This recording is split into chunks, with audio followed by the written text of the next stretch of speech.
serré. Ça dans une boîte. La boîte à steak.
Je descends déjà.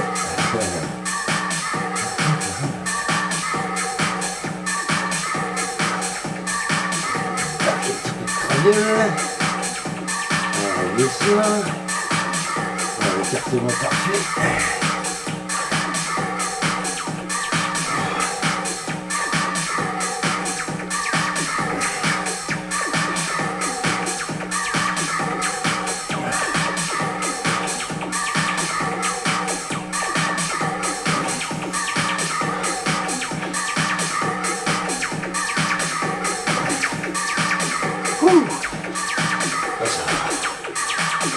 Une grosse tête.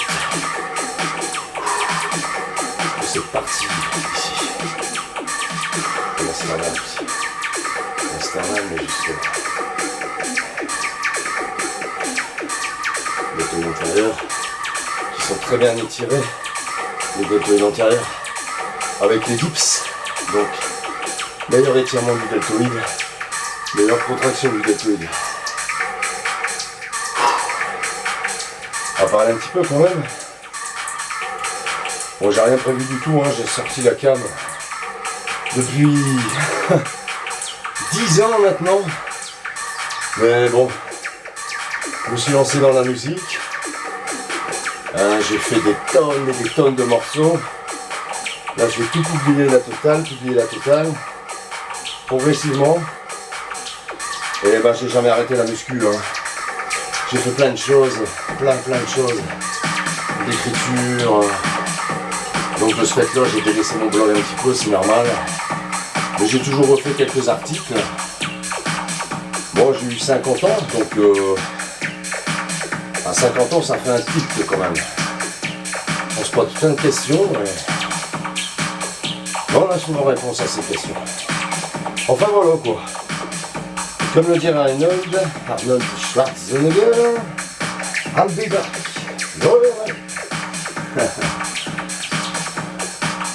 Donc là c'est entraînement traction dips, comme d'habitude, j'ai jamais lâché. C'est vraiment les mouvements de base incontournables pour le haut du corps. Donc aujourd'hui, je me suis dit un petit rappel de traction dips, sans trop forcer. De toute façon, je peux pas trop forcer parce que je suis en période de sèche et c'est vraiment difficile de faire des tractions et des dips, honnêtement. Si ça va pour vous, tant mieux, mais moi, c'est dur. C'est dur, très dur. Mais le mental, il doit toujours prendre le dessus, toujours. Alors j'essaie de faire beaucoup de gainage en gros, quoi. Beaucoup de statique. Ça durcit vraiment les muscles. On sent vraiment l'étirement progressif des dorsaux. Voilà. Là, il va s'étirer au max avec le grand rond. Là, vous sentez déjà que il y a un très beau travail des avant-bras aussi. Hein. Les fléchisseurs des doigts doivent toujours être au top. Alors pareil, vous montez moins haut, c'est normal. C'est des mouvements qui congestionnent très vite les muscles. D'ailleurs, je ne fais jamais mes biceps à part. Hein. Pas la peine de faire du curl. Bon, écoutez, celui qui en fait et qui aime bien, tant mieux pour lui. Hein. Là n'est pas la question, je suis pas là pour interdire le curl, pas du tout. Mais à la rigueur, même si vous faites des tractions en chin-up, les mains en supination, là c'est vraiment un curl. Seulement, mieux que ce soit l'avant-bras qui vient vers le bras, c'est le bras qui vient vers l'avant-bras. Ce qui est tout autre chose, parce que ça implique l'intervention de tous les muscles du dos, enfin presque. La partie supérieure des trapèzes n'est pas sollicitée avec les tractions verticales. Pour ça, je vous montrerai un autre exercice que je fais uniquement pour mes épaules aussi, c'est-à-dire un mouvement d'isolation de base. Parce que l'isolation, j'ai tout mis de côté. Pour ma part, ça ne sert plus à rien du tout. J'aime pas, ça brûle peu de calories. Et comme j'ai un appétit du tonnerre, il faut vraiment que je fasse des exercices qui consomment beaucoup de calories, beaucoup d'énergie.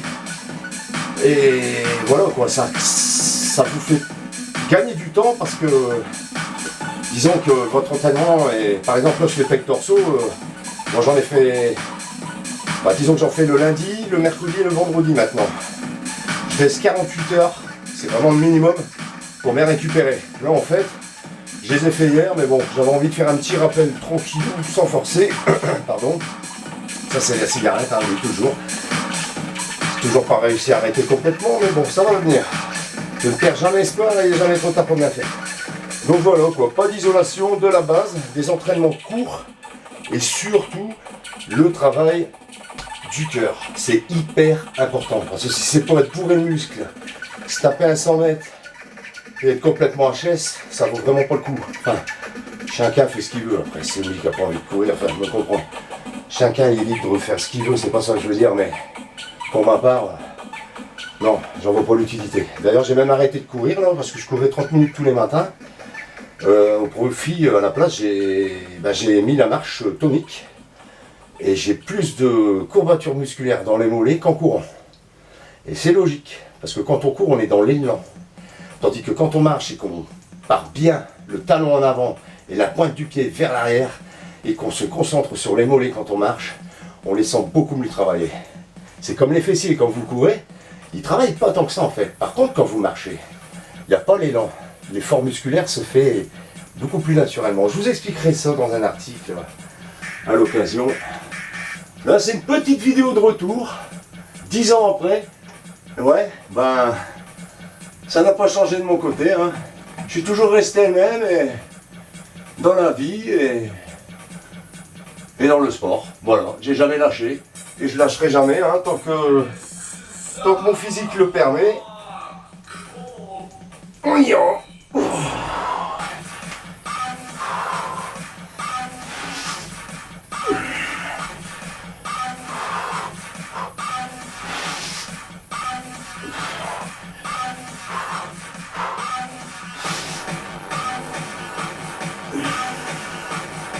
Pensez toujours à bien respirer. C'est hyper important. Dans n'importe quel sport, vous voyez, là ça commence à trembler. C'est normal. Et vous freinez, vous freinez, vous freinez. Voilà. Alors déjà que je mange pas énormément de glycogène, c'est-à-dire de sucre lent, j'en consomme quand même parce qu'il en faut. Si j'en consomme pas, justement hier j'ai fait un gros craquage alimentaire hier soir. Je ne l'ai pas remarqué au matin, mais alors cet après-midi, tous mes muscles se sont rechargés. C'est hallucinant quoi. J'ai attrapé un volume incroyable. Et là le fait de faire des dips et des tractions, ce qu'il va falloir taper c'est les abdos. Ils sont là, mais comme vous pouvez constater, ils sont là, hein. Tout est là en dessous. Mais j'ai ce petit pli là à perdre encore. Je me suis donné 20 jours pour ça. Bon, 20 jours, on peut briser de la glace, comme disait un certain McQueen. Voilà, c'est encore un autre domaine, mais bon, le principe reste le même. L'idée, du moins. Buvez toujours, toujours, toujours, toujours. Ça, l'hydratation, c'est aux gazeuses Bodwell, Perrier, cristalline, Épar. Faut boire tout style de flotte. Et ma base, je sais qu'il y en a qui sont contre les produits laitiers, je suis désolé, mais pour moi ça marche très bien. C'est les verts à donf. Ça peut aller jusqu'à 4 litres par jour. Ça fait 30 ans que je fonctionne comme ça, j'ai jamais eu un problème d'estomac quoi que ce soit. Je suis absolument pas allergique au lactose. Et alors les kilos de fromage blanc à 0%, là, je peux vous dire que j'en consomme un sacré paquet aussi. Ça c'est les bases. De toute façon, toutes les protéines à base de lactosérum, c'est du lait en poudre. Ben oui. C'est prédigéré, mais bon. Rien ne vaut le naturel, mes amis, et en plus ça coûte moins cher. Beaucoup, beaucoup moins cher un pack de lait qu'une boîte de protéines. Ceci dit, les protéines ne vont pas vous tuer, hein. Mais c'est vrai que ça peut être onéreux pour certains, surtout avec la vie actuelle. C'est vraiment pas facile niveau finance. Un avantage des dips et des tractions, on m'a souvent dit, mais Seb, pourquoi tu fais pas que tes pecs ou que ton dos dans la même séance? Ben je dis écoute, pour moi, en fait, tous les muscles du haut du haut du corps, doivent fonctionner dans la même séance. Comme là je fais 10 tractions. Je peux faire durer ma séance vraiment longtemps. Bon, c'est pas ce que je vais faire parce que après ça fait des vidéos d'une heure passée comme j'ai déjà fait dans le temps. Mais j'ai eu un trou là d'un seul coup. Voilà quoi. Enfin bref, j'y reviendrai. Je sais plus ce que je vais dire. Oui, si. Les pecs et le dos, pourquoi? Pourquoi ne pas les faire à part? Pour ma part, chacun fait ce qu'il veut. C'est simplement que quand je fais des dips, pour moi, il y a tous les muscles stabilisateurs du dos au niveau des omoplates, tout l'abaissement de l'épaule en fin de mouvement. Ça travaille, c'est comme les tractions, vous travaillez la portion du triceps, c'est la même chose, ça fonctionne ensemble. Alors si je fais des dips tout seul par exemple, je vais être nul, mais nul. Je vous dis carrément, je suis 4-5 fois moins efficace. Pourquoi? Parce que j'ai tous les muscles du dos qui ne sont pas sollicités, ils ne sont pas chauds. Par contre, quand je fais les dos, tout ce qui est partie antérieure du corps, du haut du corps, et partie postérieure du corps, travaille simultanément. Alors déjà, c'est très bon parce que c'est les muscles agonistes et antagonistes. Ça permet d'avoir un équilibre 50% devant et 50% derrière. Et encore, je dirais, pour un bon physique, il faudrait à la rigueur faire des pompes et des tractions. Parce que les pompes travaillent plus complètement les pectoraux que les dips. Attention, je n'ai pas dit que ça donnait plus de volume. J'ai dit que ça allait travailler plus complètement. Parce que le pectoral est un muscle en forme d'éventail. On est d'accord. Les dips, on n'est pas vraiment dans cette logique. On travaille surtout cette portion basse, mais également on a une sollicitation des parties supérieures des pectoraux, la petite partie pectorale. Par contre, quand vous faites des pompes, vous allez moins solliciter en bas, des pompes classiques, mais vous allez plus solliciter, c'est un mouvement plus complet, c'est logique. Vous allez plus solliciter l'éventail dans son ensemble. Après, il y a les pompes inclinées pour travailler le haut, Il y a des pompes déclinées pour travailler le bord, mais faites déjà des pompes de base. Essayez de faire une série de 150-200 reps propres, nettes et lentes. Là, ce sera déjà autre chose. De toute façon, les pompes sont un très bon mouvement de base. Hein. Mais je préfère garder les dips parce que ça me donne un acquis musculaire beaucoup plus rapide et voilà quoi. On peut être bon en pompe, mais on ne sera pas forcément bon en dips. Alors que si on est bon en dips, on sera forcément bon en pompe. Pour ma part, ça a été le cas. Et alors si vous faites des tractions, tout ce qui est rowing d'un gros, tout ça, vous allez exploser. Hein. En vrai, j'ai toujours été pour l'entraînement du haut du corps. Hein. Voilà, du haut du corps, du haut du corps au poids de corps. Et pareil pour le bas du corps, du squat. Squat au poids de corps, tout le temps. Lent, en tension constante, en série longue. Par contre, ce que j'ai considérablement amélioré, c'est-à-dire, ce sont les étirements. J'étire tous les muscles qui ont été sollicités. Un étirement spécifique pour chaque groupe musculaire. Un étirement pour les biceps, un étirement pour les avant-bras. Il y en a plein, je vous montrerai tout ça pour les triceps, les pectoraux, les abdominaux, je les étire, les obliques aussi. Il faut tout étirer. Et quand vous avez mal au dos, ça c'est la petite astuce du jour, avec tous les coureurs que je croise dans la bassée, ah, j'ai mal au dos. Ah. Prends-toi sur une barre fixe, c'est déjà une bonne chose, et laisse-toi aller dessus pendant 1 minute, respire bien, détends le bas du dos, détends tes abdos, détends-toi. Ça ne corrige pas tout le problème, mais généralement ça soulage beaucoup. Ce qu'il faut quand on court, c'est avoir une sangle abdominale en béton. Ça c'est... Et le gainage, il est très pratique pour ça. De toute façon, le gainage pour abdominaux et obliques, c'est ce qu'il y a vraiment de mieux, je trouve.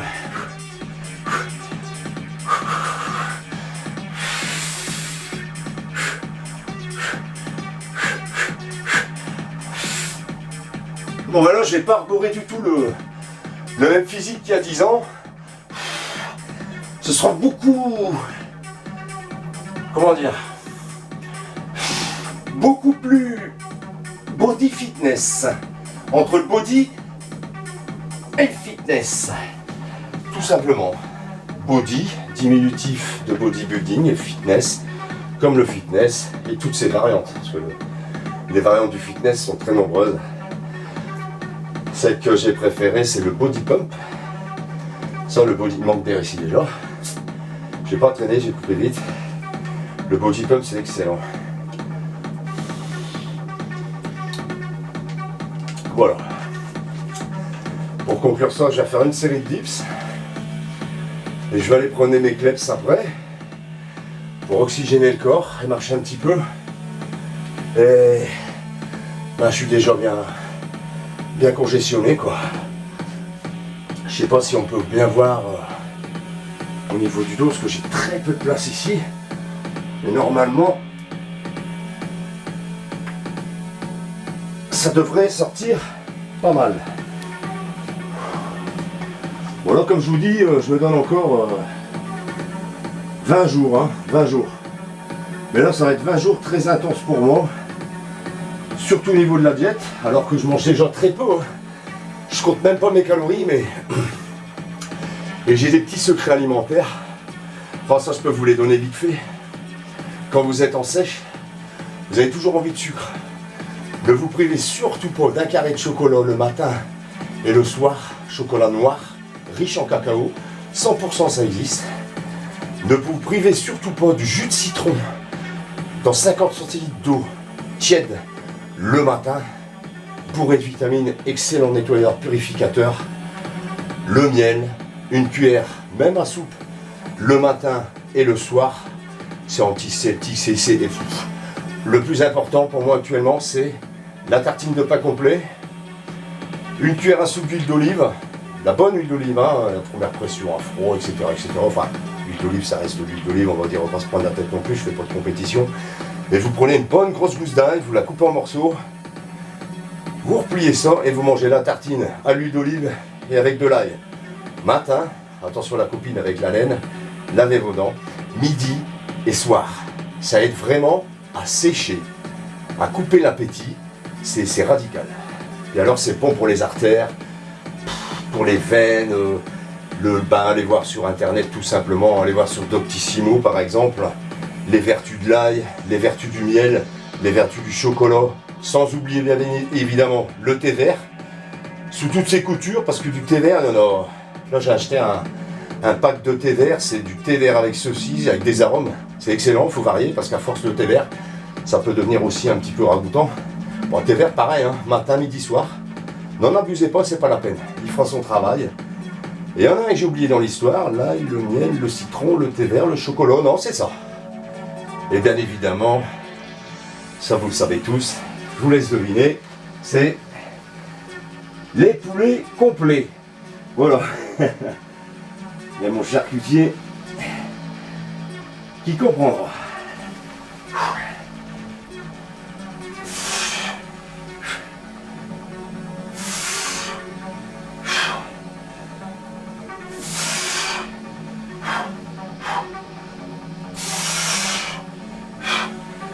Alors n'oubliez pas, des dips, c'est pas la peine de rebondir, ça sert à rien.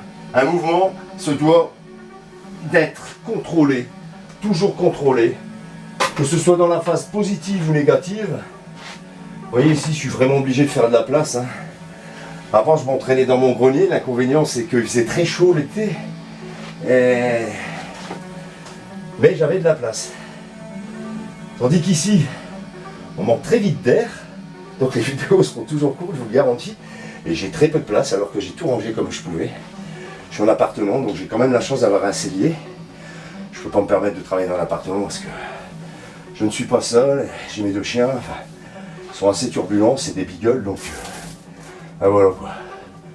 J'ai tout espacé de façon à pouvoir circuler un peu quoi. C'est comme je dis toujours, hein, si vous voulez vous entraîner, moi des fois, j'ai même parlé à un flic une fois, je m'entends bien avec, il me dit ouais mais j'ai pas de place chez moi, ben je dis fais du rowing avec un bras, mais il dit j'ai pas de place. Je dis attends t'as pas de place, si t'enlèves une chaise, tu poses ton bras sur la table et tu fais ton rowing. J'ai pas de place, je peux pas, c'est tout. Hein. Après c'est là, hein, vous savez, c'est dans la tête, hein. Quand on veut s'entraîner, il n'y a pas de place à la maison pour faire des pompes, bah allez les faire dehors vos pompes, c'est pas un problème. Là il y a des espaces verts, les gens vous en foutez, vous faites vos tractions sur des buts, des branches d'arbres solides, faites ça pour vous, dans votre coin, et voilà quoi. Il y a toujours moyen de s'entraîner. Et si vous n'avez pas des haltères, justement, ça sera pour la prochaine vidéo, les haltères, ça me fait tout de suite penser au mouvement que je fais pour développer toute la région scapulaire des épaules et des trapèzes, partie supérieure, moyenne, inférieure, deltoïde antérieur, externe, postérieur. J'ai un mouvement que je vous montrerai, c'est un mouvement. Je ne fais que ça depuis 10 ans. J'ai attrapé des épaules très rondes. Et quand je suis bien sec, j'ai toutes les fibres ici. Ça fait comme des plumes. Ça fait super. Enfin bref, je vous expliquerai tout ça. Et si vous n'avez pas d'haltère pour faire des épaules, bah, allongez les bras de levier si vous n'avez pas d'haltère lourd. Et faites des élévations latérales. Ça, l'élévation latérale, ça va uniquement solliciter, si vous les faites bien, les faisceaux externes. Voilà. L'adduction du bras. L'abduction, c'est quand on rapproche. L'adduction, pardon, là c'est abduction. On éloigne le bras du corps. Et le plus important, c'est bien ça. Hein. C'est cet effet d'arrondi à l'épaule. C'est ça qui fait la carrure. Même si vous manquez un peu de trapèze. Mais des trapèzes, il en faut quand même. Hein. Sinon, ça fait pas beau. Donc, c'est à vous de trouver le juste milieu.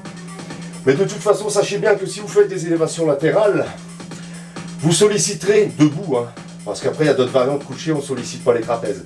Mais si vous les faites debout, ce qui est le mouvement de base, certains l'appellent même l'oiseau, alors que l'oiseau c'est pas ça, l'oiseau c'est pencher en avant et tirer les bras vers l'arrière, enfin bref, ceux qui connaissent s'y retrouveront. Mais l'élévation latérale c'est radical, je faisais ça avec des bouteilles de Contrex 1,5 kg, je revenais pas jusqu'en bas, je faisais ça, et je gardais toujours une tension musculaire et je faisais des petits mouvements comme ça, avec 1,5 kg.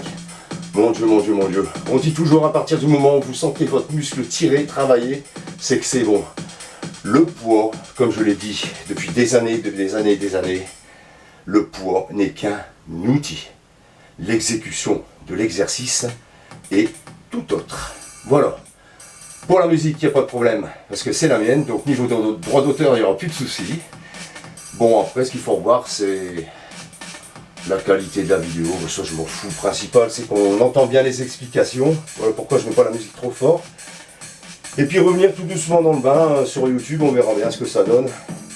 Mais je vous le dis, pour l'instant, c'est surtout la musique. C'est vraiment mon dada, quoi. Je fais tout style de musique, trance, techno, techno D3, minimal, trance go-up, psychédélique, hardcore, gabber, extreme gabber, enfin la totale. Il n'y a qu'une chose que je fais pas, c'est de la dance. Parce que la dance, j'aime pas, c'est tout. Sans quoi toutes les technos, il n'y a pas de problème. Bon voilà, je vais vous laisser pour aujourd'hui. Ben, je vous souhaite de persévérer toujours et encore. Ne lâchez pas prise. Peu importe le sport que vous faites, que ce soit du foot, du footing, n'importe quoi, si vous voulez être bon, ça demande de l'investissement, de la régularité, de la persévérance et bien plus encore, le mental. Le mental dirige le corps entier. Et quand je dis entier, j'ai envie de sourire, mais c'est vraiment le corps entier. Donc voilà, je vais vous laisser pour aujourd'hui. Je vous dis à très bientôt pour une prochaine vidéo. Et ben, comme d'habitude, j'ai pas changé non plus de philosophie d'entraînement. No pain, no gain. Pour ceux qui connaissent pas l'anglais, c'est très simple. Pas d'effort, pas de récompense. Et ça, jusqu'à maintenant, on peut pas prouver le contraire. Voilà, voilà. Je vous dis à très bientôt. Bien sportivement. Sébastien Dubus. Et ben, sportez-vous bien, tout simplement. Allez, je vous dis à très vite les amis. Et n'oubliez pas mon blog, musculationfitnesspassion.com. Et là, vous pouvez laisser vos commentaires, il n'y a aucun souci.